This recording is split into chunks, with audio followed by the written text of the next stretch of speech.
Para comenzar, vamos a escuchar las palabras de bienvenida del rector de la Universidad Nacional del Noroeste, Guillermo Tamarit.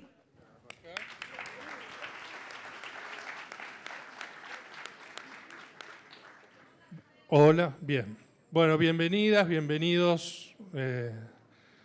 Nos gusta decir a la universidad pública, a nuestra casa. Agradecer, por supuesto, al gobernador, a Alberto, a Valeria, que bueno, Valeria es de la casa, así que... Y bueno, nunca más oportuno esta actividad que toca a la UNOVA. Como saben, el gobierno de la provincia está recorriendo muchas de las universidades del territorio con distintos temas y hoy la jornada es sobre educación. Y bueno, yo quería compartir con ustedes básicamente lo que hemos planteado el conjunto de los rectores y rectoras de las universidades públicas justamente el 20 de junio, hace muy pocos días, en la ciudad de Rosario, donde presentamos un documento en defensa de la educación pública.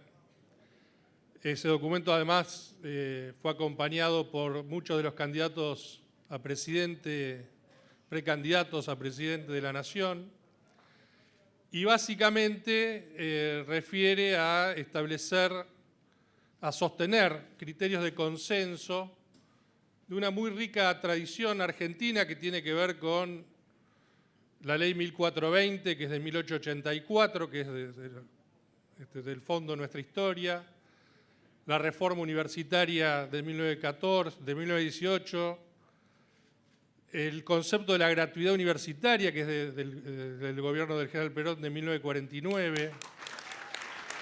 Nunca pensé que iban a aplaudir por eso. Muy bien. No, y bueno, y toda una continuidad, como digo, que viene desde de distintas tradiciones, justamente, pero que ha mantenido a la educación pública como un eje de la construcción de ciudadanía, y no solo de la expectativa del desarrollo individual, sino también de la construcción social.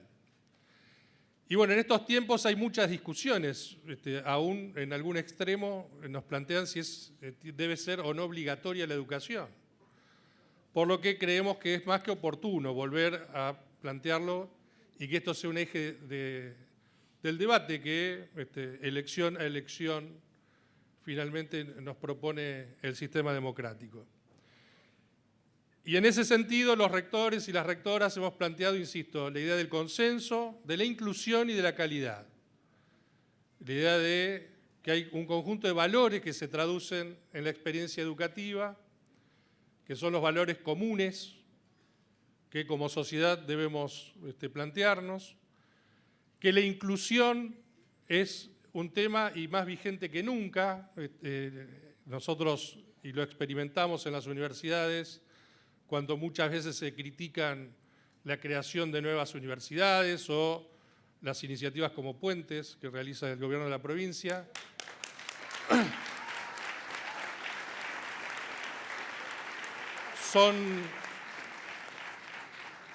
Son en todos los casos todas iniciativas muy bienvenidas, porque si no, estudian en la universidad los que estudian siempre. Y la inclusión es un tema, el tema, sin lugar a dudas, respecto a democratizar efectivamente esa posibilidad. Y el otro tema es la calidad, que van de la mano, no compiten. La calidad es que efectivamente esa experiencia universitaria, esa experiencia en la educación superior sea virtuosa. Le demos efectivamente las mismas posibilidades y no pensemos que hay universidades para ricos y para pobres, sino que efectivamente cualquier espacio de educación pública tenga el dato de la calidad, la nota de la calidad, que permita luego, insisto, ese desarrollo individual y ese desarrollo colectivo en definitiva. A nosotros nos toca en esta universidad en particular, cumplimos 20 años, en los 40 años de la democracia, y por eso estamos en toda una revisión y una puesta en valor de lo que hemos hecho hasta acá y de, por supuesto, todo lo que tenemos que mejorar hacia adelante. Y no quería dejar de pasar dos avisos. Uno es que estamos muy orgullosos de nuestra escuela secundaria. Muchos de ustedes sabrán que hemos sido elegidos una de las 50 instituciones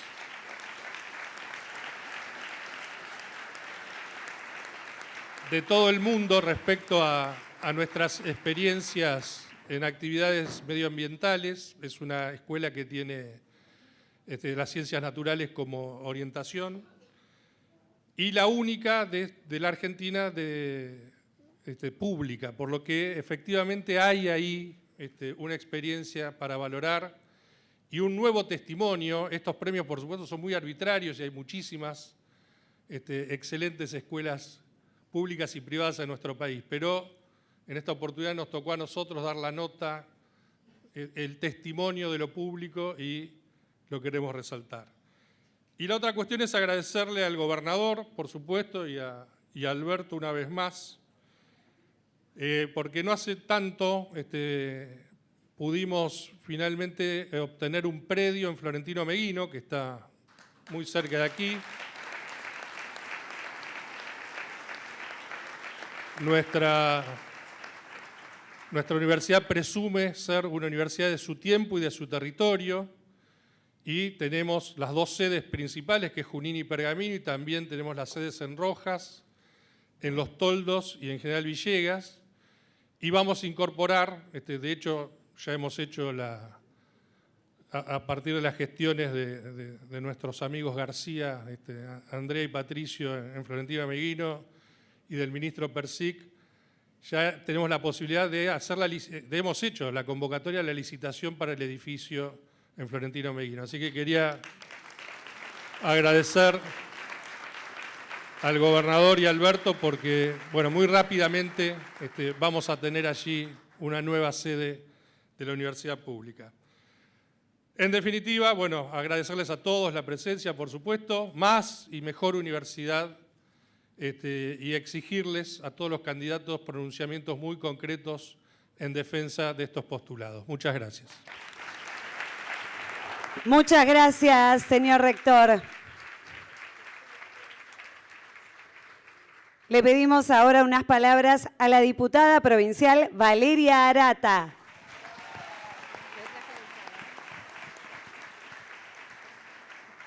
Buenas tardes a todos y a todas. Primero, agradecerle al gobernador estar hoy acá en nuestra ciudad, a pesar del día, haciendo honor al compromiso. Sabemos que el clima complica los traslados y para nosotros es una alegría que estén acá acompañándonos, tanto el gobernador, ministros, intendentes, legisladores nacionales, provinciales, compañeros, público en general, alumnos. Veo muchos estudiantes, docentes. La verdad que debatir el derecho al futuro, debatir el derecho a la educación es una asignatura que tenemos que tener todos en agenda. Porque, como bien decía el rector, la educación incluye y genera oportunidades. Oportunidades que nuestro gobierno viene a dar y a apostar invirtiendo en educación. Cuando vemos lo que pasó en Junín, lo voy a poner a modo de ejemplo, nuestro gobierno de la provincia de Buenos Aires ya invirtió más de 700 millones en 40 escuelas que están finalizadas. Y eso tiene que ver no solo con la calidad educativa, sino también con que alumnos y docentes tengan un ambiente cálido para poder desarrollarse. Cuando uno está en un lugar lindo, aprende mejor. Lamentablemente, desde nuestro gobierno local no vemos la misma respuesta. Vemos que la provincia envía 2 millones de pesos por día del fondo educativo que debería ser destinado a infraestructura educativa, que se podrían construir aulas en jardines maternales, en escuelas primarias, secundarias, acompañar a la universidad y sin embargo esa inversión, porque para nosotros es inversión, no la vemos. En lo que va del año, el municipio recibió más de 316.000 millones de pesos de fondo educativo y no lo vemos plasmado en obras ni acompañamiento a las escuelas. Le pedimos al intendente, que tanto habla de que le interesa la educación, que entendemos que en los próximos meses recibirá la misma suma o más, tiene la oportunidad de demostrar adentro de las aulas a los alumnos, los docentes y los padres que les interesa la educación, como lo hace la provincia, todos los días, todo el tiempo, no solo con obras, sino también con las computadoras. Se entregaron casi 1000 computadoras en nuestra ciudad a estudiantes secundarios, con los viajes de estudio, con el material que viene para las clases de educación física. Todo eso es inversión. Nosotros creemos en la educación pública, en la educación de calidad, como decía el rector, tanto universitaria, primaria, secundaria y obviamente en la primera etapa de nuestros niños y niñas, que tanto acompañamiento muchas veces hace y sobre todo desde lo social. La verdad que sigamos defendiendo la educación, sigamos defendiendo este derecho para todos y todas. Muchas gracias. Muchas gracias, diputada.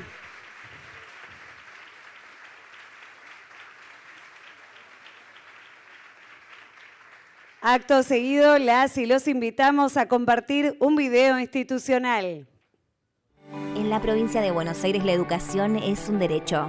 Un Estado presente garantiza la educación pública para todos los y las bonaerenses. Por 4º año consecutivo, las clases empezaron en la fecha establecida en el calendario escolar.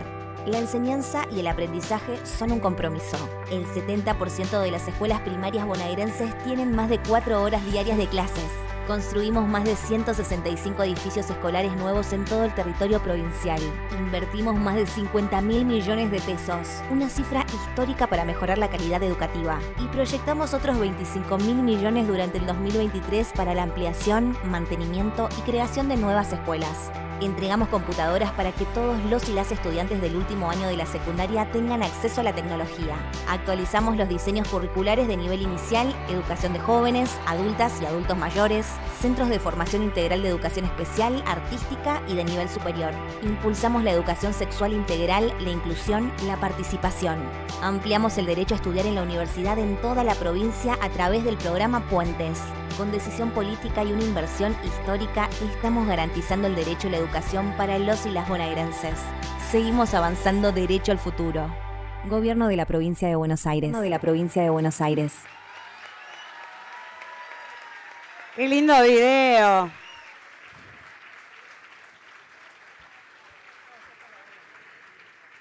Vamos a escuchar ahora las palabras del director general de Cultura y Educación, Alberto Silioni. Bueno, buenas tardes. Un saludo muy afectuoso a todos, a todas, estudiantes, docentes, queridos diputados, legisladores, intendentes queridos, compañeros de gabinete, Valeria, Guillermo, querido gobernador. Un saludo a todos los presentes de Chacabuco, a Meguino, Arenales, Pinto, Viamonte, Junín, Alem, Lincoln.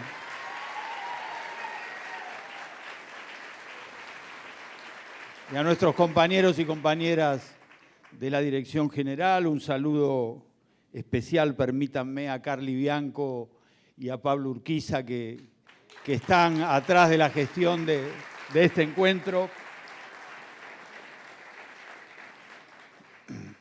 Arranco saludando a Guillermo y no nos pasa desapercibido. Es muy importante el premio de la Escuela Preuniversitaria Sarmiento y como bonaerenses estamos realmente muy orgullosos. 2 escuelas lo han recibido, una escuela es una escuela privada también de mucho mérito del Grupo Techín, pero aquí esta es una escuela pública que se ha premiado, ¿no, Guillermo?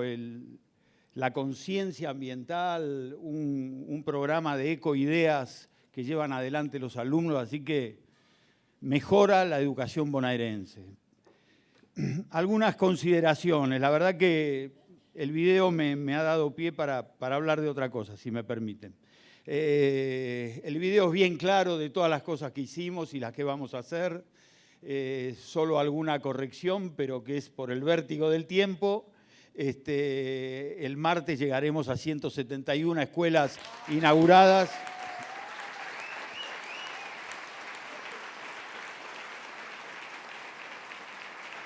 María Celia y 25 de mayo terminan.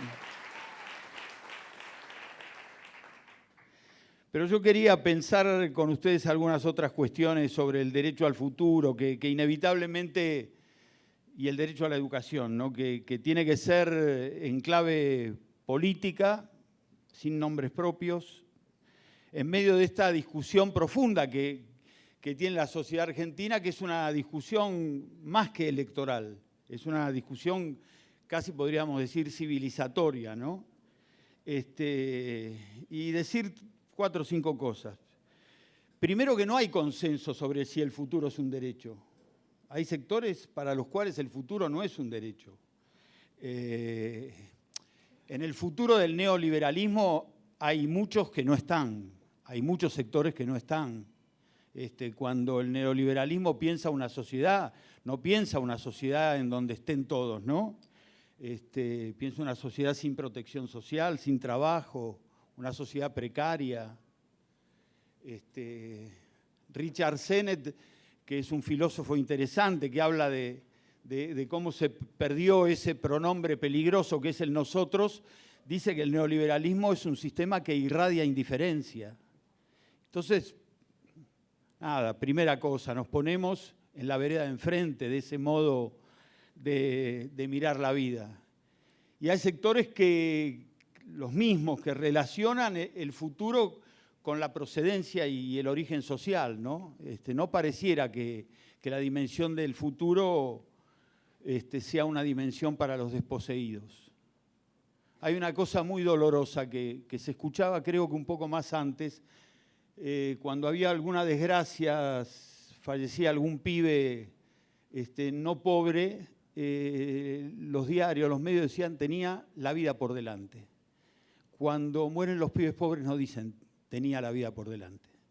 Pareciera que no hay vida por delante.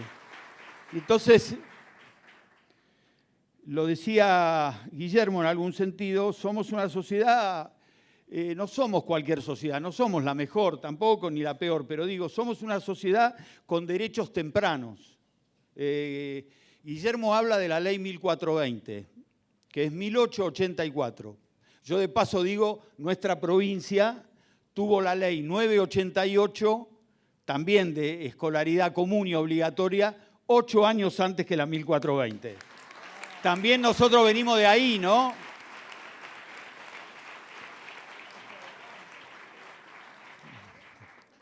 Pero quería decir otra cosa. La ley 1420 es de 1884. Brasil abole la esclavitud en 1888. No sé si se advierte la diferencia de sociedad de la cual estamos hablando. En Ecuador se reconoce el derecho de los analfabetos para votar en 1978. Entonces, ahí hay una línea, con el roquismo nos peleamos con muchas cosas del roquismo, pero la ley 1420 es del liberalismo clásico, la ley de matrimonio civil es del liberalismo clásico. El liberalismo no tiene nada que ver con el neoliberalismo, era un liberalismo del fin del siglo XIX que también tenía al Estado como meta. Y después por ahí anda don Hipólito Yrigoyen, el radicalismo democrático, por supuesto, los derechos de Juan Perón que quedan marcados a fuego para la sociedad. Somos esa sociedad, ¿no? 3 o 4 cosas sobre los derechos. Algo que dice mucho nuestro gobernador, no hay derechos sin financiamiento, ¿no? Él cita una ominosa reflexión de un ministro de la Corte, ¿no? Donde la expresión sería, lo podés hacer mejor después, ¿por qué donde hay un derecho, por qué donde hay una necesidad tiene que haber un derecho? Hay sectores que discuten eso, ¿no? Los derechos son caros, hay libros que hablan de lo caro que son los derechos, pero uno lo entendería en un contexto, a ver, hago solo un ejercicio de medio segundo, en un contexto de muchas estrecheces, se podría entender que hay cosas que no pueden ser progresivas. Ahora, los que dicen los derechos son caros, permiten a la vez que haya fuga por 70.000 millones de dólares. Entonces, ahí hay una incongruencia.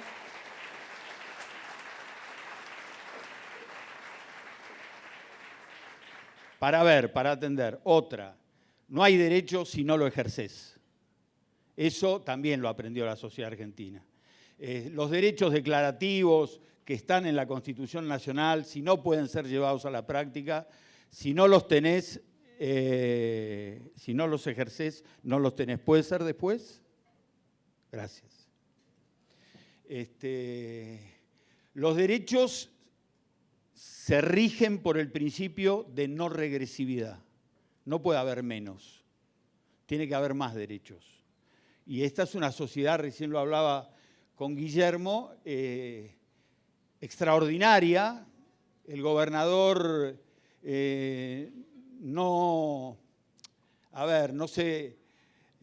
le molestan los pedidos de las escuelas, sino que los celebra. Y cada vez que hay un pedido lo celebra. Celebramos una sociedad exigente, pero la sociedad te dice, bueno, ahora tengo la escuela, ahora llévame a mi hijo hasta la escuela, ¿no? Nosotros tenemos 3.000 trayectos terrestres todos los días, que ocupan miles y miles de kilómetros, 100 trayectos fluviales, y son derechos. Está la escuela, pero también quiero que me lleven a mi hijo a la escuela, y eso forma parte de una sociedad muy potente, exigente.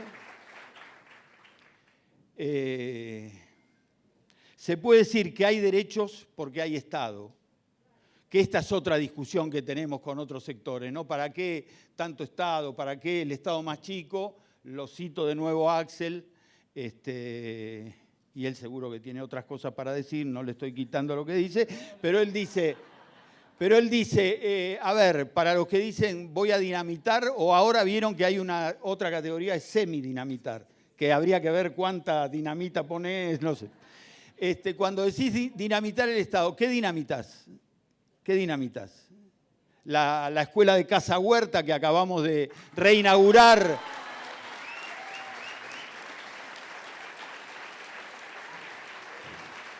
Acá en Junín, que la había cerrado el vidalismo. Axel dice, ¿qué dinamitas? Una parte de las netbook, esta aula que acabamos de inaugurar, la universidad, y no haces el campus de Florentino Ameguino, porque hay que poner nombre a esas cosas que vas a dinamitar, ¿no? Son derechos.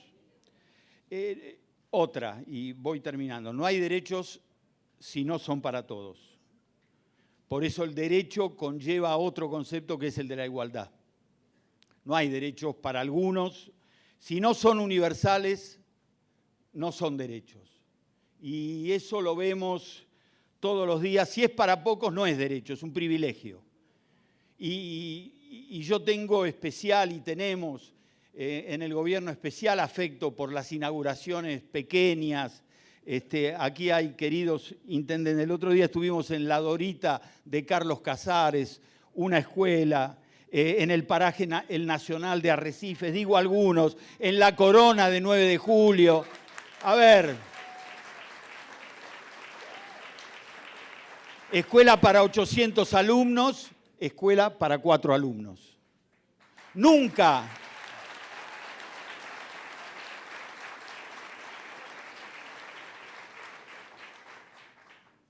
Y no hace falta que lo reconozca, pero lo voy a reconocer. Nunca este gobernador nos dijo, che, pero son 4 alumnos. Al contrario, celebra que haya 2, que haya 4.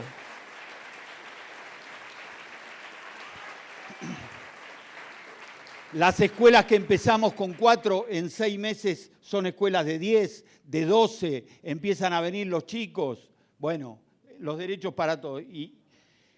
Y digo más, hay una vuelta que tiene que ver con algo que produce la escuela y la educación, que tiene que ver con el plano de la subjetividad. Ayer cerraste la entrega en Merlo, no, perdón, en Malvinas. ¿En Malvinas? No, en Matanza.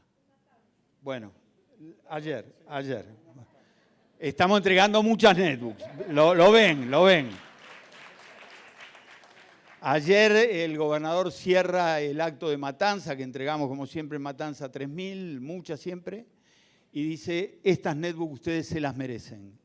Y ahí nos parece que hay la última vuelta de los derechos, que es lo que más cuesta y que la educación siempre hace un gran esfuerzo para lograr, lo que es lograr que aquel que lo recibe entienda que se lo merece. Que no lo reciba como una caridad, porque si lo recibe como una caridad no lo va a defender, ¿no? Yo aprendí la dignidad entregando netbooks en otra época, con Cristina, que entregamos 5.400.000 netbooks.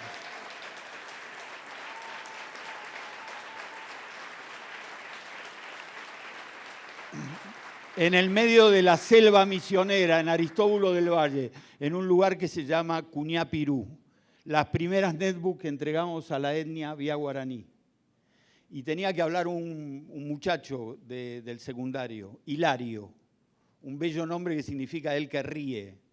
Hilario agarró la netbook, agradeció rápidamente al gobernador y al ministro y la levantó y dijo, quiero decirles que esta netbook nos las merecemos.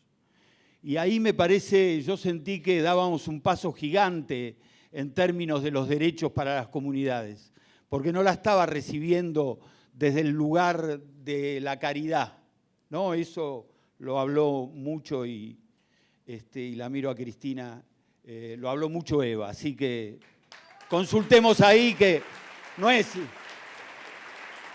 caridad, no es beneficencia, no es justicia social. Bueno.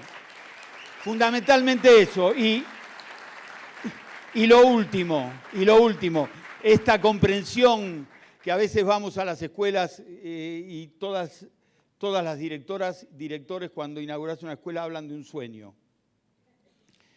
Y las comunidades sueñan todos los días, pero hay que hacer ahí una relación.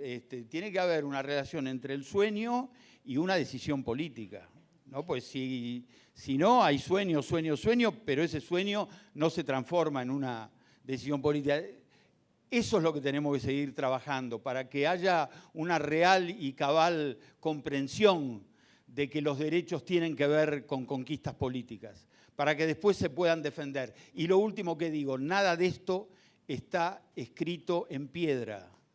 Todo esto está escrito en arena. Los tenés hoy y, como se ha demostrado en el pasado reciente, los podés perder mañana. Por eso hay que pelear mucho para sostenerlos en el tiempo. Gracias.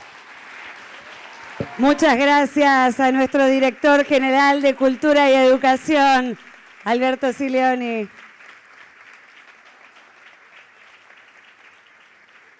Y para finalizar, escuchamos las palabras del gobernador de la provincia de Buenos Aires. Habla a las y los bonaerenses, Axel Kicillof. Bueno, buenas tardes a todos y a todas. Primero, agradecer a los locales, a Guillermo, que acá nos recibe en la universidad. A mí te voy a decir, hablando en primera persona, que por mi formación y por mi profesión, por años de ser docente universitario, me pasa que uno está en una especie de, diría, maratón, ¿no? Hoy venimos de Chacabuco, pero ya no me acordaba cuando estuvimos en Malvinas, en Matanza. Ayer hicimos 3, 4 actos, inauguraciones. Pero a mí siempre entrar a una universidad me trae una especie de conexión con lo más básico que me parece que tiene nuestra sociedad, que es la capacidad de reflexionar, de pensar un rato, ¿no? Y en medio de situaciones tan agitadas como la que estamos viviendo hoy, más allá de las experiencias personales, creo que es un acierto, y le quiero agradecer también a Carly que lo viene impulsando, estas jornadas donde venimos discutiendo cada uno de los derechos que defiende nuestro gobierno. Resulta que nosotros ordenamos las acciones del gobierno, no por ministerios, sino por derechos. Esto ocurrió a fines del año pasado, ¿no? Donde tratamos de, incluso con una mirada un poco transversal, que supera la división ministerial, ¿no? Ordenar todo lo que estamos haciendo desde el gobierno de la provincia en base a los derechos que estamos defendiendo, los derechos que estamos ampliando, los derechos que estamos respetando. Y nos parecía importante hacerlo así porque si no son un montón de obras, un montón de escuelas, un montón de ladrillos, un montón de asfalto, un montón de autopistas, pero se pierde lo central, que es lo que más nos representa y lo que queremos cuidar, que es a los y las bonaerenses, a los seres humanos que habitan la provincia de Buenos Aires, a lo que necesitan y a lo que todavía les falta. Así que un acierto y poder hacerlo en una universidad siempre es buenísimo porque nos da un espacio distinto de reflexión. Luego, agradecerte, Valeria, porque estamos acá, venimos de Chacabuco, un acto también sorprendente. Yo dije, y lo dejo planteado, que era un acto en un club donde estábamos conveniando la construcción de un Zoom, ¿no? Que a veces hay algo de inesperado en la función de gobierno, que es que se hace una gran inauguración, un edificio, una inversión enorme, qué sé yo, la Ruta 11, 20.000 millones de pesos, no sé qué, y bueno, y uno tiene el acto y concurren algunas personas, te acompañan, aplauden, y es genuino. Pero nos pasó en algún lugar de repente inaugurar una cocina de un hospital y que viniera todo el pueblo y fuera una verdadera fiesta. ¿Dónde está la emotividad? ¿Dónde está el sentimiento? ¿Dónde está el afecto de cada uno de los pueblos? Sinceramente, solo lo conocen los que militan y los que trabajan en cada una de las localidades. Por eso, Vale, gracias por recibirnos. Ahí en Chacabuco, en un club, explotó el club, vino un montón de gente. Yo dije, empezamos la campaña. Empezamos la campaña.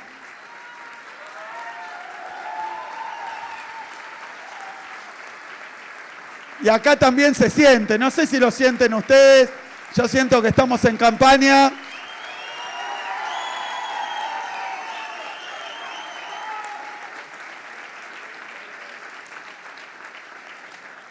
Y decía que las universidades, una universidad es un lugar donde personalmente me siento cómodo. Si hay en otra situación en la que me siento más cómodo, es en campaña. Así que las dos cosas juntas. No, pero espera, ahora después te atendemos. Entonces,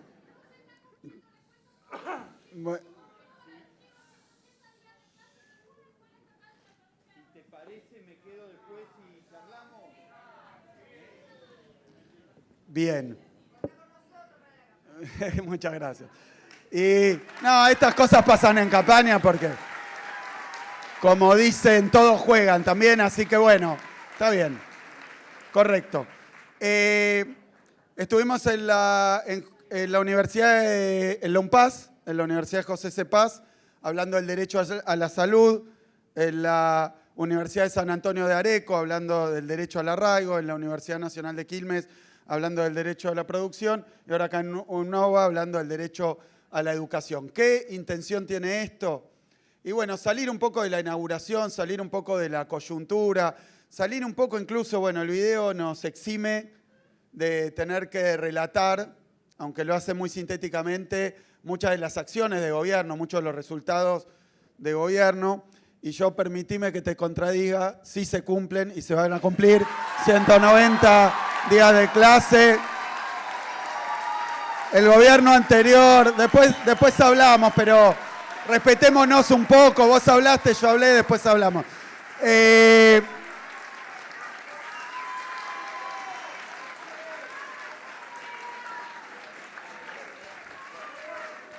Y ahora voy a hablar de eso, también. Pero quiero empezar por cuestiones un poquito más generales, tal vez más abstractas, y tal vez por deformación profesional, un poco más de economista, si me permiten, ¿no? Tiene toda la razón, Alberto. Estamos en una etapa muy particular, muy peculiar. Yo, viniendo para acá, revisaba un artículo que escribí en otra época, junto con muchos compañeros de la militancia en la universidad. Yo comencé mi militancia en la universidad, en el secundario, que era universitario, luego en la universidad. Y revisaba un artículo que no me acordaba el nombre, se llama Contra el arancel. Contra el arancel. Y es del año, contra el arancel. Y es del año, lo escribimos, fue una producción colectiva, como 15, 20 compañeros lo firmamos, ¿no? Y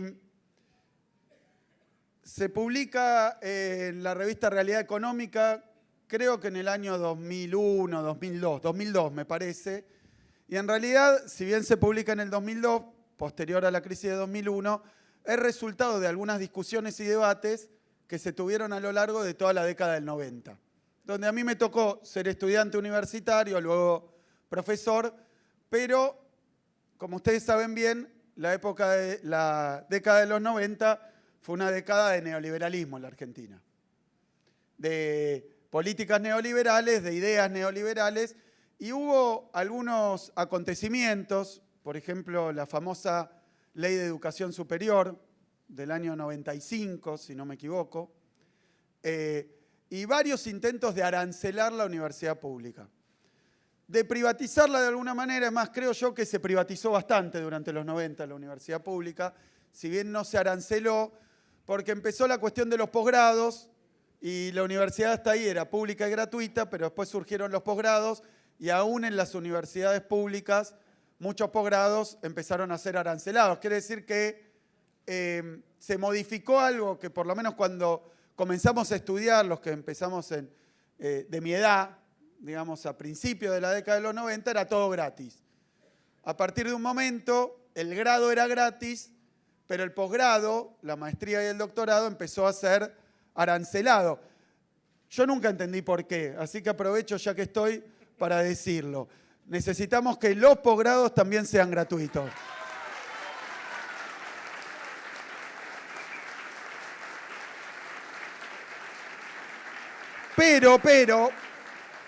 Pero, en aquel momento, donde campeaban las políticas neoliberales, era un momento muy particular porque, si bien era un hecho que estaba ocurriendo en la Argentina, era de toda la región y de todo el mundo. Fue la edad de oro del neoliberalismo, ¿no? Que también uno piensa en la convertibilidad, las políticas neoliberales argentinas, y se olvida tal vez de que hay veces que lo que ocurre en el país también está ocurriendo en la región, y lo que está ocurriendo en la región también está ocurriendo en el mundo. El neoliberalismo, la desindustrialización, la flexibilización laboral, las políticas antisindicales, no eran un hecho privativo de la Argentina, sino que habían comenzado bastante antes en los países centrales. Reagan y Thatcher son los que fundan el neoliberalismo a nivel mundial, y luego el Consenso de Washington, el famoso Consenso de Washington, que son una serie de recetas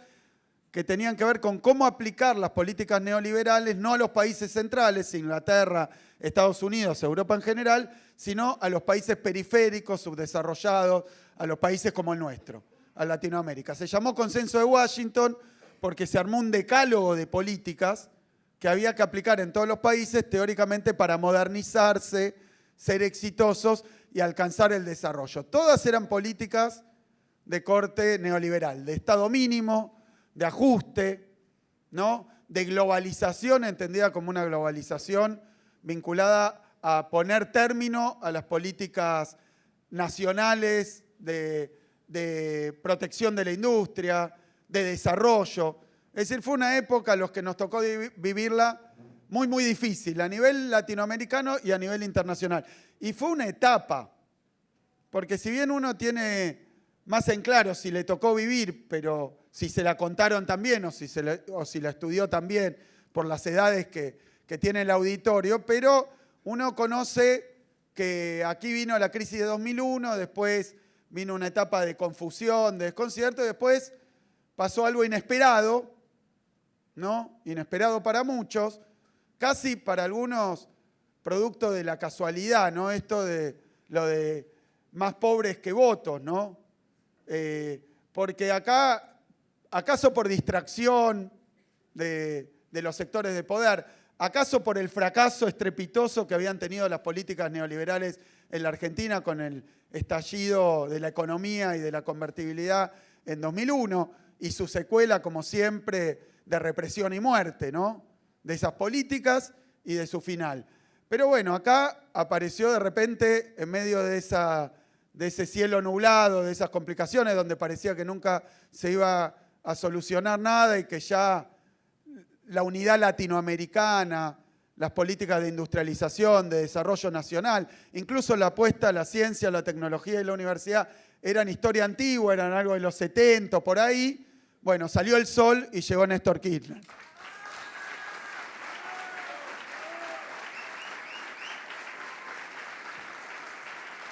Pero, también es cierto que eso ocurre en un marco regional y mundial donde de manera más o menos simultánea no solo aparece Néstor, sino que aparece Lula, que aparece Evo, que aparece Pepe, que aparece Chávez. Es decir, evidentemente era una fase, una etapa continental, ¿no? Porque, totalmente, pero menciono esto porque releía ese artículo contra el arancel y recordaba un poco las discusiones y las peleas que dimos en aquel momento, ¿no?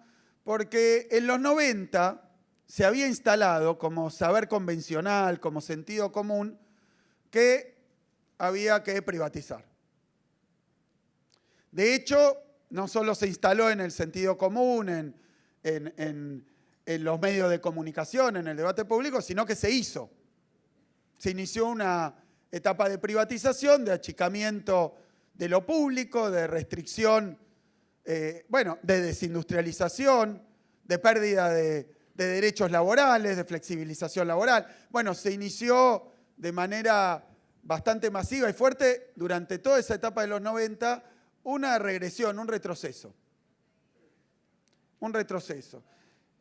Y yo lo recuerdo porque en aquel momento se discutía, y uno estando en la Facultad de Ciencias Económicas, porque el discurso era muy economicista,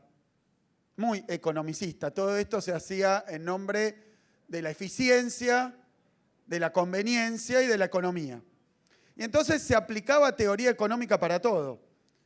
Y recordarás, Alberto, que los intentos de privatizar la universidad pública venían acompañados de un montón de artículos que iban saliendo en diarios, discursos públicos y posiciones políticas que decían, bueno, esto no va más.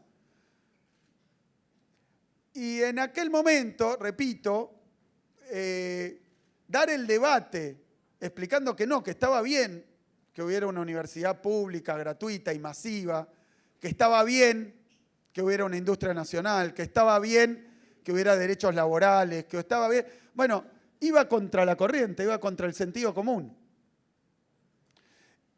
También, ¿por qué? Porque veníamos de una experiencia histórica que había tenido que ver con la dictadura y con la vuelta de la democracia y con la hiperinflación, donde se asociaban las políticas, llamémoslas, desarrollistas, con fracaso. Explotó también ahí con la hiperinflación, después vino la convertibilidad, soluciona de alguna manera, sabemos que de una manera regresiva y excluyente, pero soluciona la cuestión de la inflación, y entonces viene toda una oleada de políticas neoliberales que afectan el continente entero. Y se empiezan a llevar puestas las instituciones del Estado de Bienestar y las instituciones clásicas del desarrollismo y de todo aquello. Luego, el modelo neoliberal tiene su crisis en 2001. Y después de eso empiezan estos gobiernos de los que estoy hablando a escala continental. Y entonces vuelven las políticas de ampliación de derechos, vuelven las políticas de reconocimiento de la soberanía, de reconocimiento de una clase trabajadora, de un sector que tiene que tener una mayor participación, un mayor protagonismo, y viene asociado a 12 años y medio que fueron de éxito y de resultados positivos, y de resultados muy visibles, y de realidades incontrastables. Es decir, cuando uno evalúa los 12 años y medio de Néstor y Cristina, desde cualquier perspectiva, con cualquier indicador, lo que observa es que la Argentina renace, que vuelve la industria, que vuelve el trabajo, que vuelve la ciencia, que van los satélites, que se crean universidades. Y toda esa etapa, deja atrás el momento neoliberal. Y a mí me parece que es importante recuperar, aunque sea rápidamente, esta historia y esta secuencia, porque hoy, en el día de hoy, recién lo decía Alberto, estamos volviendo a discutir todo como si nada hubiera pasado. Y a mí me llama poderosamente la atención, ¿no? Porque hay como una especie de revival de las discusiones de los 90 y de las discusiones con el neoliberalismo. Hay una especie de renacer de esas discusiones. Quiero decir, para decirlo más taxativamente, los muertos vivos vuelven a hablar y ahora parece que la mejor política económica que nos ocurrió fue la de Domingo Felipe Cavallo. No, pero repito, por eso me tomo un ratito para reflexionar, porque creo que a nosotros, desde el campo popular, nos tiene que sonar rápidamente una alerta. La sociedad, vos decías, está discutiendo, vos decías, cuestiones civilizatorias, si no me equivoco, dijiste eso. No se me pasa, porque no es solo que estamos discutiendo si la educación tiene que ser pública, gratuita y universal. Estamos discutiendo si hay o no derecho a la educación. Es decir, tal vez nosotros no estamos tan conscientes de lo que está ocurriendo, pero se puede decir con total liviandad que si hay una necesidad no hay un derecho. Y lo puede decir un ministro de la Corte Suprema de Justicia, cuando por otro lado, con lo que se está peleando, además de con la sensibilidad, además de con una tradición, además de con una sociedad en su conjunto, además de con la historia, se está peleando con la Constitución Nacional. Porque está diciendo que no son derechos cuestiones que más allá de la teoría, más allá de la ideología y más allá de la historia, figura en la Constitución Nacional como derechos. Y dice que como cuesta plata, no son derechos. Que si algo es muy caro ya no es un derecho, que es populismo considerarlo un derecho. Y que es además inconducente y dañino. Que lleva a la frustración, porque este es un poco el discurso que anida atrás de eso. Atacan, alguien diría la autoestima, pero atacan la propia sensibilidad y el propio sentir de un pueblo que entiende que históricamente ha conquistado determinados caminos y determinados accesos al bienestar y los considera un derecho propio. Y te vienen a decir que si la dirigencia política y el Estado pretende garantizar esos derechos, lo único que le espera es la frustración y el fracaso porque no hay plata. Porque no hay plata. Entonces dice, bueno, eso es de clientelismo, eso es de populismo, y esa es la causa del fracaso de la sociedad, que aspira a más de lo que puede. Lo dijo en algún momento el presidente del Banco de la Nación, González Fraga, ¿no? Dijo, les han hecho creer que podían irse de vacaciones, que podían tener un celular o que podían tener un televisor. Y yo, obviamente, estoy exponiéndolo. Ahora voy a voy a discutirlo, pero lo expongo para que nos demos cuenta qué grado de regresión, qué grado de retroceso es que estemos discutiendo en la República Argentina, cuna de la universidad pública del planeta. Yo recuerdo que en algunos libros sobre Mayo francés, el Mayo francés del 69, ¿vieron el Mayo francés? La imaginación al poder. Bueno, uno de los movimientos del siglo XX más importantes de expresión de rebeldía, de lucha, en las paredes de París había pintadas que hablaban de la reforma de 1918, la reforma universitaria en Córdoba de 1918.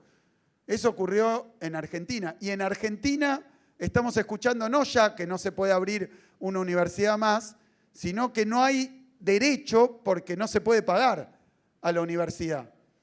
Entonces, esto que vos decís, tener que discutir de nuevo insensateces, permítanme decirlo, estupideces, como que el sistema educativo va a funcionar mejor si le damos un voucher a cada alumno para que vaya y crea que está pagando la educación pública primaria o de jardín o secundaria. Estar discutiendo eso de nuevo me parece que es un grado de retroceso muy, muy grande, pero que tiene que encendernos una señal de alerta.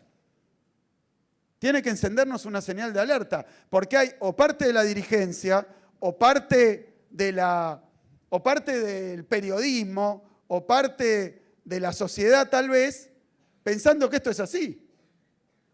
Y es como que estamos a dos velocidades y a dos frecuencias distintas. Y a mí la verdad que tenía ganas de compartirlo con ustedes porque me parece que es un enorme desafío. Es un enorme desafío que tenemos. Tenemos que discutir lo básico. Tenemos que volver a discutir lo básico porque en algunos lugares se están emitiendo estos discursos y estos discursos pasan, se instalan y quedan. Y a mí me parece que, la verdad, ¿por qué digo esto? Porque no podemos dejarlo pasar. No podemos dejarlo pasar, no podemos estar tranquilos, relajados o pensando que la discusión es si más escuelas o menos escuelas cuando se está discutiendo algo tan básico y elemental. Por eso vuelvo a este artículo de la época del intento de arancelar, porque hay hoy una fuerza política que está en nuestra oposición, sectores, pero yo lo pongo medio en general y lo digo como estoy en un ámbito, digamos, donde estamos intercambiando, no es una trinchera ni una tribuna, digamos, ni un acto en un club. Así que lo voy a decir con propiedad. Pero yo creo que hay un sector que se ha pegado un vuelco regresivo tan grande, tan violento, en términos de las ideas que emiten, que tenemos que estar tremendamente alerta, porque lo vimos en la tele. Están jugando a todo o nada. Están jugando a dinamitar. Están jugando a ajustar. Están jugando a restringir derechos básicos que creíamos que estaban consagrados, instalados, establecidos y con los que ya no teníamos mucho para discutir. Y sobre esa gravedad quiero hablar del tema de la educación, porque me parece que también hay que reconocer una novedad histórica que tiene que ver con estos discursos tan descarnados, que se basan en parte en el paso del tiempo, en el olvido, en el cambio de las experiencias, en que hay pibes y pibas que hoy están entrando en la adolescencia.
Bueno.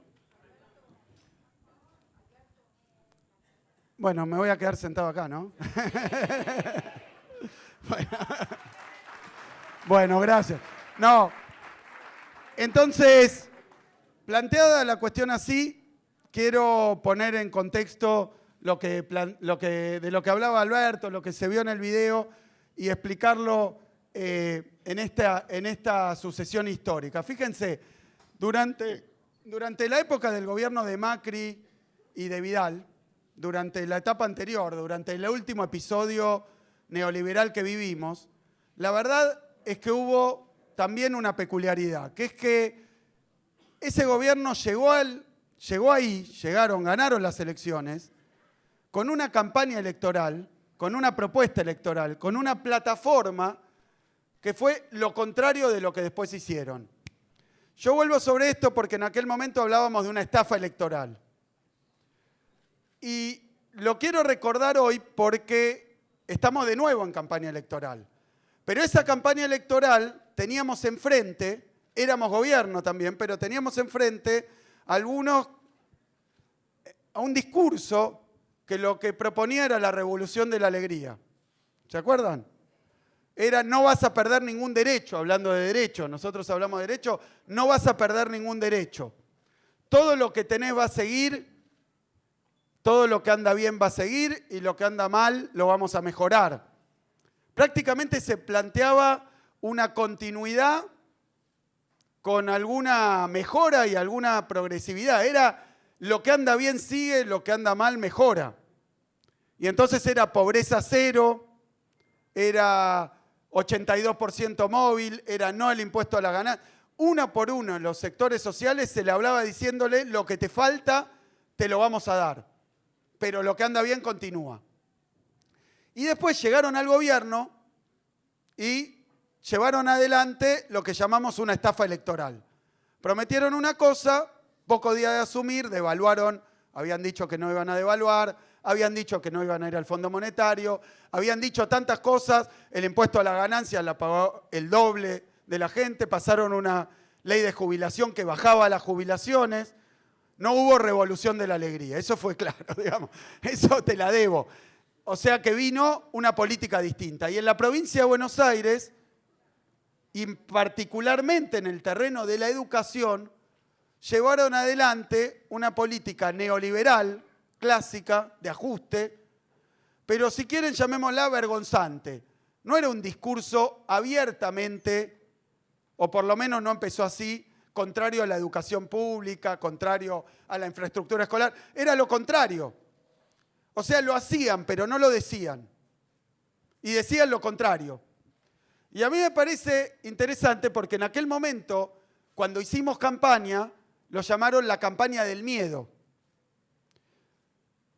En aquel momento estábamos en el Ministerio de Economía y entonces decíamos, bueno, miren lo que dicen, que vienen a generar trabajo de calidad, educación pública, vienen a hacer lo contrario. Decían, es la campaña del miedo. El candidato dice una cosa y nosotros lo acusábamos de mentir y de estar en realidad pergeñando otra.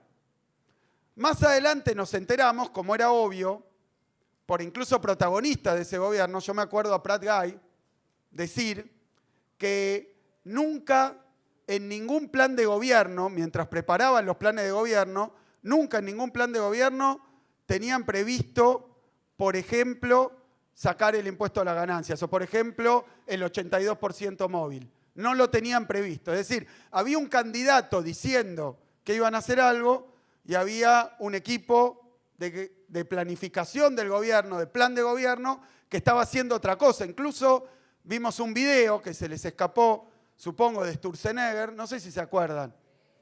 Un video donde Sturzenegger decía que él no había sido nunca candidato, le tocó ser candidato y que los consultores de la campaña le decían, no digas lo que vas a hacer. Habla de que los otros son malos, pero no digas lo que vas a hacer. No digas nada de lo que vas a hacer, no te comprometas con nada y sobre todo no reveles, no desclasifiques lo que tenés pensado hacer. Y entonces, en aquel momento la campaña era difícil porque teníamos que decir, de hecho en el debate, Scioli, lo que dicen, miren, están planteando esto, van a hacer lo contrario. Y eso en aquel momento era mentira verdad, ¿no? Porque estábamos tratando de explicar que era todo un discurso de marketing y que era todo mentiroso. Y luego vino un gobierno, vino una experiencia de 4 años, que se ensañó especialmente con la educación. Nosotros lo vimos durante la recorrida de toda la provincia de Buenos Aires. Hubo gobiernos que no abrieron muchas nuevas escuelas, hubo pocos gobiernos que cerraron escuelas. Venimos de una experiencia que cerró 37 escuelas rurales del Delta, de baja matrícula. Cerraron escuelas. Claro, acá, pero en toda la provincia de Buenos Aires. Cerraban escuelas porque no les daban los costos, decían, bueno, esto cuesta mantenerlo, tenemos 2 docentes, una directora, tenemos auxiliares, hay que cerrarla porque van 4 alumnos, 5 alumnos, entonces lo hicieron. Al mismo tiempo, no invirtieron en infraestructura escolar, no solo en abrir nuevas escuelas, sino que no invirtieron en infraestructura escolar. Obviamente, y tampoco sin ponernos en golpes bajos ni nada parecido, pero pronto se cumple de nuevo un aniversario de lo de Sandra y Rubén, que obviamente, si no invertís en infraestructura escolar, si no mantenés, si no haces mantenimiento, si no reparás las escuelas, si no las mejorás, obviamente que el deterioro se va haciendo cada vez mayor y termina como termina. Entonces, fíjense, en infraestructura escolar esto, cierre de escuelas y establecimientos escolares, porque era cierre de la escuela y el establecimiento, el edificio y el establecimiento. Y luego algo peor, eligieron como adversario o hasta como enemigo a los maestros y maestras. Miren, fue algo notable y llamativo. Los eligieron, obviamente, con su representación gremial, con Robbie, etcétera, pero era al colectivo de las maestras y maestros. Y miren, le pegaron a Suteba, le pegaron a los gremios, le pegaron, ganaron las elecciones por afano. Ganaron las elecciones por afano porque eso es lo que yo digo que es importante, porque nuestro pueblo no cree que es mala la educación pública. Obviamente que todos sabemos que se puede mejorar, que hay que mejorarla, la infraestructura escolar, la formación, la currícula, pero no cree, no comparte esa creencia, no participa. Me acuerdo en un momento que hubo un paro, ahí tenés, nosotros hasta ahora paros provinciales, generales, no tuvimos ninguno. Empezaron las clases el primer día de clases. El gobierno anterior tuvo 65 días de paros totales, por pelearse con los maestros y por bajarle los sueldos. El otro día decía, bueno, le paraban a Vidal y no le paran a Kicillof. Y mi respuesta fue, ¿por qué no prueba, en vez de bajarle los salarios, subirlos? Capaz que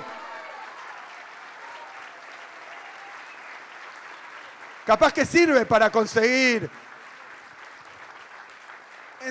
Pero mírenlo, miren esto. Me acuerdo una vez que hubo un paro y que convocaron creo que a los padres, sí, voluntarios. Quisieron reemplazar a los... Miren el desconocimiento, ¿no? Viven en Marte.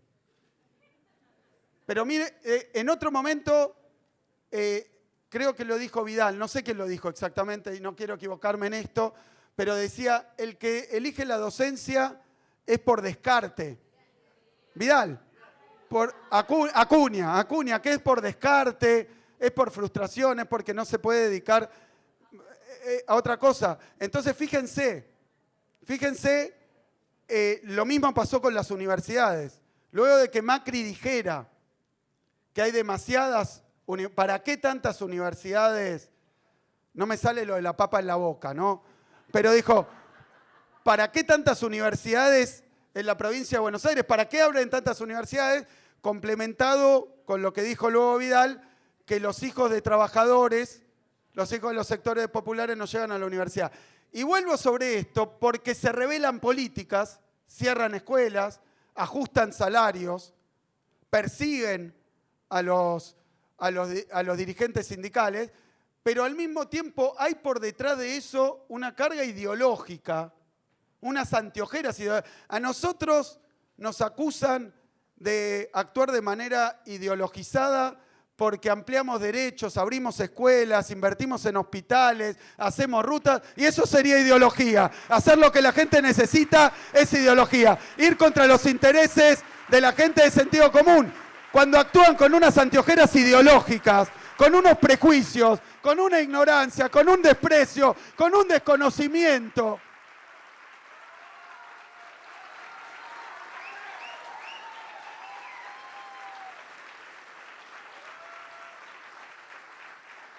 Que los conduce por el camino. Por eso, entonces, fíjense, cuando uno estaba en aquel momento recorriendo la provincia, haciendo campaña, haciendo plazas, juntándose, y uno veía que querían convertir a la escuela pública de la provincia de Buenos Aires en el enemigo de la provincia de Buenos Aires. Yo decía esto, sí, a ver, como ellos, como la derecha, ¿no? Pretende tener un accionar político fundado científicamente. ¿En qué? En encuestas, en sondeos, en focus group. No dice, miren, tal vez captaron algo que uno no ve. Que hay un sentir, un movimiento, digamos, de sensaciones, de opiniones que no están en la superficie, y tal vez esto tiene alguna caladura, alguna raigambre, tiene alguna inserción y tiene alguna llegada. Y yo decía, porque están atacando la escuela pública en general. Ahora este tema de los vouchers, por ejemplo, por eso recordaba los artículos de los 90. Ellos creen que todo lo soluciona el mercado. Y cuando el mercado no lo soluciona, porque en buena parte de la provincia de Buenos Aires, por ejemplo, el único prestador de salud, díganme si no, María Celia, Dani, Charlie, el único prestador de salud es el Estado. Y nadie está prohibiendo la salud privada, ni haciendo nada en contra. Si a la intendenta, a María Celia, vienen y le proponen poner una clínica de los Arcos en Carlos Tejedor, ¿no? Y va a decir que sí, por supuesto, es inversión, es trabajo. ¿Por qué no va ahí? ¿Por qué a nadie se le ocurre hacer una universidad austral, por decir así, privada, en alguno de los pueblos de la provincia? Porque no hay mercado. No hay rentabilidad, no hay ganancia. Yo lo digo por enésima vez, nosotros no nos oponemos, no estamos en contra que donde haya ingresos, poder adquisitivo, donde haya negocio, el negocio se haga. Eso funciona bien para determinados sectores, pero la pregunta es ¿qué hacemos con los demás?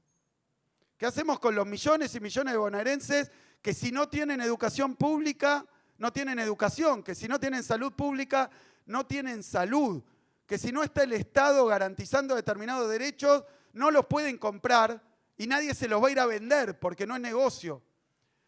Entonces, cuando uno escuchaba que atacaban a la escuela pública, que atacaban a la universidad pública, que atacaban a los maestros y maestras, decía, tal vez dieron en un nervio, tal vez dieron en una cuerda sensible que uno no está viendo y eso les reporta algún resultado político, electoral, le reporta algún resultado. Bueno, por suerte estaban tremendamente equivocados. Si hay algo que valora el pueblo de la provincia de Buenos Aires, es la escuela pública.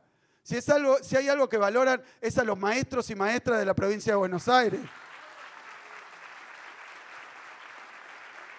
A la universidad pública. Eso es lo que digo.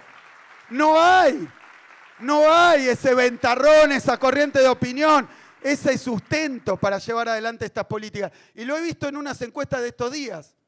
Porque a diferencia de la campaña de 2015, de Revolución de la Alegría, cuando venía, digamos, la topadora de la tristeza, ¿no? Pero ellos predicaban algo y iban a hacer lo contrario, que también lo pagaron electoralmente. Pero ahora será por una cuestión de haber sacado un saldo, será por el concurso del que hablaba Cristina, a ver quién dice la barbaridad más grande, por lo que sea. Será porque en algún momento vieron que nuestro gobierno tenía dificultades y entonces ya estaban hablando de asamblea legislativa, están hablando de helicóptero. Bueno, acá estamos unidos, competitivos, peleando. Acá estamos. Y yo pensaba, tal vez se comieron la curva, ¿no? Entonces pensaron que el gobierno implotaba y entonces dijeron, esta vez no nos va a pasar lo de la vez anterior, que dijimos algo e hicimos lo contrario. Digamos lo que vamos a hacer. Y ahí surgió el Tren Fantasma, la Galería de los Horrores. Y estamos observando cómo a cara descubierta compiten a ver quién va a semidinamitar o dinamitar. ¿Quién dice cero obra pública? Y a ver, yo digo, provincia de Buenos Aires, interior de la provincia de Buenos Aires, cero obra pública. ¿Qué van a hacer? ¿Poner peaje en las rutas provinciales para que lo haga una empresa privada transnacional? No va a haber rutas. ¿Qué van a hacer? ¿Privatizar las escuelas primarias y los jardines de infantes?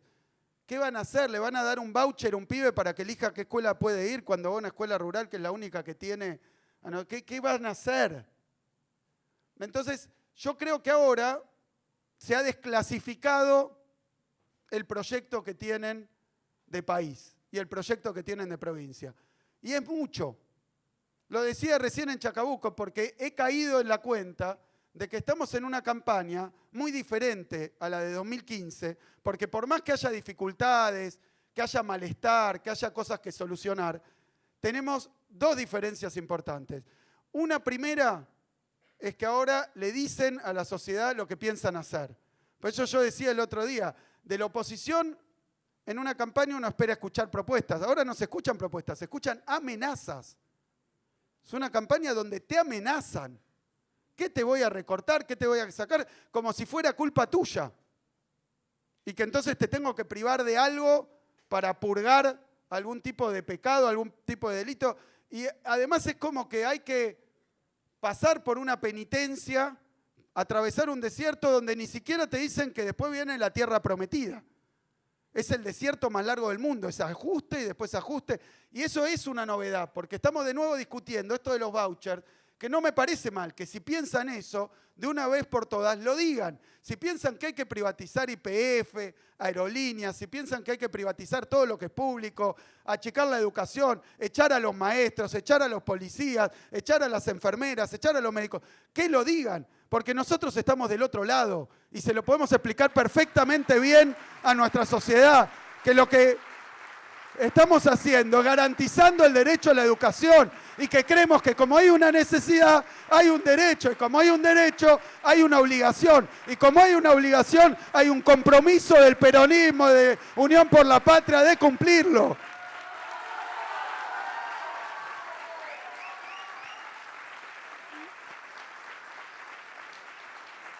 Y bienvenidas. Bienvenidas a estas discusiones, porque lo decía recién, ellos andan con estos discursos inflamados, de odio, estos discursos de ajuste, y el otro día me dedicaron una tapa del diario Clarín porque decían que yo amenacé que si hacían el ajuste, amenazas, digamos. Campaña del miedo y amenazas, eso seríamos nosotros. Pero la verdad es que lo único que hice fue citar a Carrió. Lo cual tal vez fue un error, reconozco, ¿no? Me lo replanteo. Pero Carrió decía esto que acabo de, que decía el otro día. Decía, bueno, hay un sector, lo asoció a Macri, supongo que a Bullrich, que lo que piensa hacer es un ajuste feroz, salvaje, y que eso viene con represión, y que la represión, dijo Carrió, viene con muerte y con violación de los derechos humanos. No lo dije yo amenazando. Lo dice el propio espacio político que tiene ese planteo al tope de la boleta. Entonces, bueno, eso está de ese lado y me parece que es una oportunidad para discutirlo. A ver, tenemos con qué recorrer, tenemos que explicar, tenemos que decir, tenemos que mostrar también. Porque además de decir lo que piensan hacer, además, hace poquito, no en Martínez de Hoz o en los 90, hace poquito, acá atrás. Yo creo que la pandemia también generó como una especie de etapa, digamos, donde tanta calamidad, bueno, generó más distancia, es como que es la prehistoria, ¿no? Porque pasaron muchas cosas en el medio y pasaron cosas nuevas, novedosas, tremendas, dramáticas, dolorosas. Entonces tal vez se perdió esa experiencia, pero Ahora no es que tenemos que ir a buscar a los que vivieron en determinada etapa. Toda la sociedad atravesó la época donde trataron y bajaron las jubilaciones, donde vinieron en contra de la salud pública, donde nos dejaron el servicio penitenciario en una huelga de 16.000 internos porque no pagaban ni los alimentos, donde prometieron 3.000 jardines cuando nos sacaban el partido del domingo gratis para hacer 3.000 jardines, nos quedamos sin partido y sin jardines, ¿no? Bueno, eso ocurrió hace poquito. Y eso también, tal vez, de eso se trata en parte nuestra militancia, despertar, devolver, revivir esa etapa, esa memoria, para que no quede como si ahora, y llama la atención, ¿no? Los que trajeron al FMI con su plan de ajuste inflacionario, con sus condicionalidades, son los que nos recomiendan qué hacer para salir de eso. La verdad que algo pasó que es muy dramático. Vienen a explicar, a dar consejos, cómo revertir los desastres que ellos hicieron. Y me parece que en ese sentido hay dos cuestiones que hay que tener en cuenta. Ahora dicen lo que piensan. Está bien, vienen a privatizar, no vienen a abrir ninguna universidad más, no las están votando en el Congreso de la Nación, no están votando nuevas universidades tampoco en la legislatura de la provincia de Buenos Aires. Así que aprovecho para pedirle a la oposición un poquito de apego por la provincia de Buenos Aires. Voten las universidades que nos deben, que las necesitamos. Están a tiempo, lo pueden hacer, una sesión y votan. Y me parece que tenemos estas dos cosas y también tenemos que defender. Y eso, en el terreno de la educación, bueno, se planteó rápidamente en el video, lo explicó Alberto, pero yo quiero decirlo. Tenemos desde el primer día de gobierno un plan de infraestructura escolar que pretende abarcar a todas las escuelas de la provincia, que no haya un problema de inseguridad, digamos, de falta de seguridad en el trabajo, en los estudios, en ningún edificio de la provincia de Buenos Aires. Empezamos eso, con casos donde había riesgo, que tenía que ver con el gas, con la electricidad, con la mampostería, con riesgo de estar y que pudiera ocurrir. Pero bueno, la idea es intervenir todos los edificios. La idea es arreglar todas las escuelas. Y tengo que decir, hubo de estos 4 años, 3 años y medio, hubo 2 donde hubo pandemia, donde fue difícil llevar adelante las obras, etc. Pero también hay un hecho histórico, 6.000 obras terminadas. No son todas, son la mitad, Alberto, por ahora. Así que necesitamos un tiempito más para terminar las que faltan. Ustedes sabrán entender que cuando uno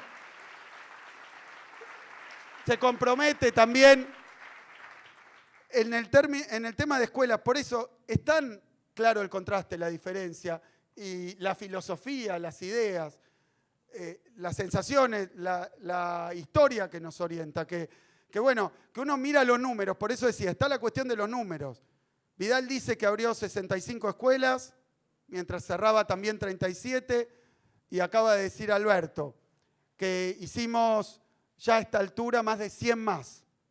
169, vamos a llegar a 171. Yo creo que vamos a triplicar las de Vidal en 2 años. Yo creo que las vamos a triplicar.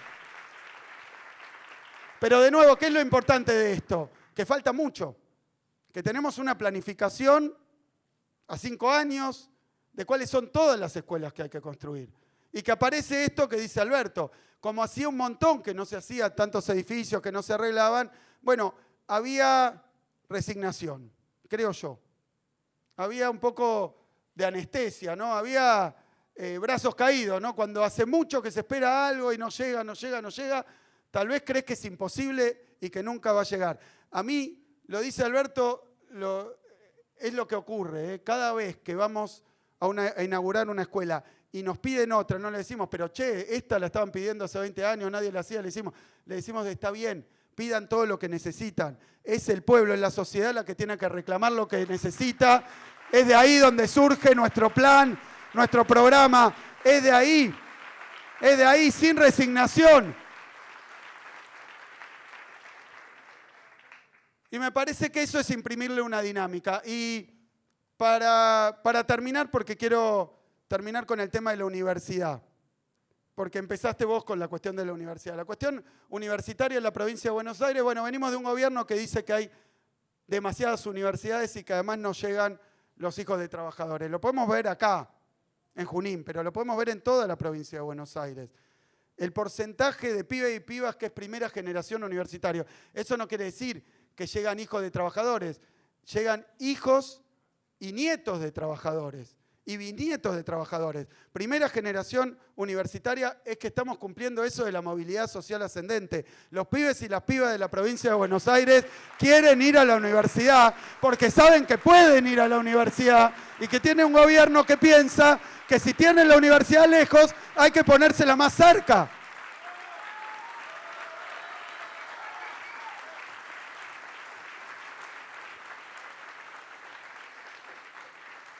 Entonces, son cuestiones muy básicas y de nuevo, me parece que hay una situación actual que hace a la elección que tenemos por delante decisiva. De nuevo, que expresen, que digan, que develen qué es lo que le ofrecen a nuestra provincia, que es lo mismo que hicieron los 4 años que gobernaron, pero como dicen ellos, más rápido y más profundo.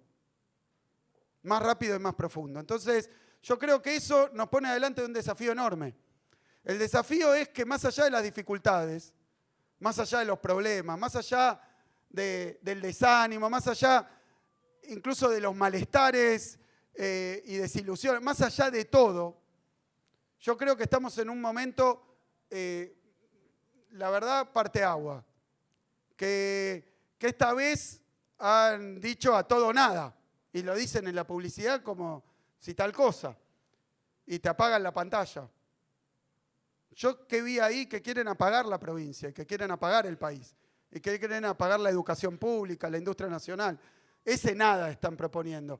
Por eso a mí me parece que no hay lugar en este momento de nuestro lado, no hay lugar ni para la duda, ni para la dilación, ni para la disputa. Hay lugar para una sola cosa, para ir a hablarle de frente a nuestra sociedad y ganar estas elecciones. Y que siga gobernando en la nación, en la provincia, acá en Junín, que empiece a gobernar nuestra compañera en Chacabuco, en toda la provincia de Buenos Aires, los que defendemos la educación pública, los que defendemos la salud, los que defendemos la industria, los que defendemos la obra pública, los que defendemos una provincia más integrada, los que defendemos una provincia con identidad, los que defendemos la coparticipación, los que defendemos la soberanía. Sabemos que estamos en un momento histórico, en la derecha o son los derechos, así que compañeros y compañeras, muchas gracias, a pelear por lo que creemos, porque la vida y los derechos se conquistan. Muchas gracias. Muchas gracias, gobernador. Y de esta manera damos por finalizada la 4ª jornada Derecho al Futuro.